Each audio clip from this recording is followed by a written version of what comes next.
Hello friends, welcome to RJR 2.0. This is your friend Rajaman. Let's get ready for today's motivational story. దురదృష్టం అదృష్టంగా ఎలా మారుతుంది. ఈరోజు మన కథలో ఒక చిన్న గ్రామంలో రామయ్య అనే రైతు ఉండేవాడు. రామయ్యకు సహనం చాలా ఎక్కువ. అతనికి ఒక గుర్రం ఉండేది. దానితో అతను రోజువారీ కార్యకలాపాలకు ఉపయోగించేవాడు. ఒకరోజు ఆ గుర్రం కొండల్లోకి పారిపోయింది.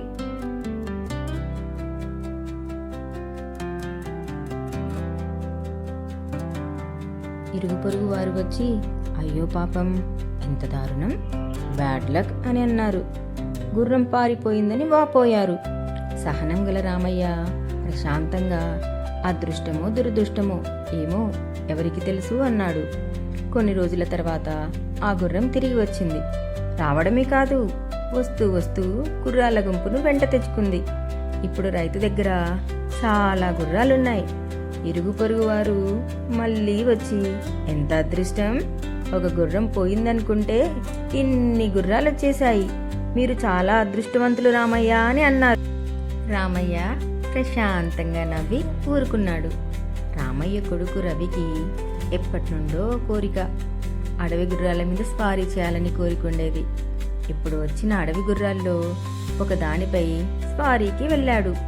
ఆ గుర్రం సహకరించక కింద పడేసింది. రైతు కొడుకు కొండ మీద నుండి పడి కాలు విరిగిపోయింది. మళ్ళీ రానే వచ్చారు మన ఇరుగు పొరుగు. గుంపులుగా గుర్రాలొచ్చాయని బాగా మేపావు, చూసావా, ఇప్పుడు అవి వాటి బుద్ధి చూపించాయి, వాటి వల్ల నీ కొడుకు కాలు విరిగింది, సో సాడ్, వెరీ బ్యాడ్ అని వాపోయారు. రైతు మళ్ళీ అదే మౌనంతో, అదృష్టమో దురదృష్టమో ఎవరికి తెలుసు అని అన్నాడు.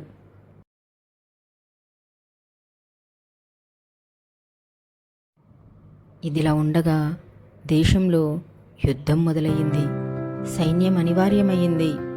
దేశంలోని ప్రతి ఒక్క యువకుడిని యుద్ధంలో పాల్గొనవలసిందిగా ప్రభుత్వం ఆదేశించింది. స్వచ్ఛందంగా పాల్గొనని వారిని సైన్యం బలవంతంగా లాక్కెళ్తున్నారు. సైన్యం రామయ్య ఇంట్లోనికి ప్రవేశించింది. కాలు విరిగి మంచం మీదున్న రవిని చూసి యుద్ధానికి పనికిరాడని వదిలేశారు. విషయం తెలుసుకున్న ఇరుగు పొరుగు రానే వచ్చారు. ఈ ఊరిలో అదృష్టవంతుడంటే నువ్వేనయ్యా, కొడుకు కళ్ళ ముందున్నాడు అని అభినందించారు. రైతు మళ్ళీ యథావిధిగా నవ్వి ఊరుకున్నాడు. ఏ దురదృష్టం ఎలాంటి ఉపద్రవం నుండి కాపాడుతుందో, ఏ దురదృష్టం ఎలాంటి అదృష్టానికి దారి తీస్తుందో కాలమే నిర్ణయిస్తుంది. సహనంగా మీ పని మీరు చేసుకుంటూ ఉంటే అదృష్టం అదే తలుపు తడుతుంది. ఫ్రెండ్స్, సహనంగా ఉండటం అలవాటు చేసుకుంటే దురదృష్టం కూడా అదృష్టంగా మారుతుంది. మనం కూడా రామయ్యలాగా ఉండి చూద్దామా? Follow for more RJR 2.0. Please like, share, subscribe.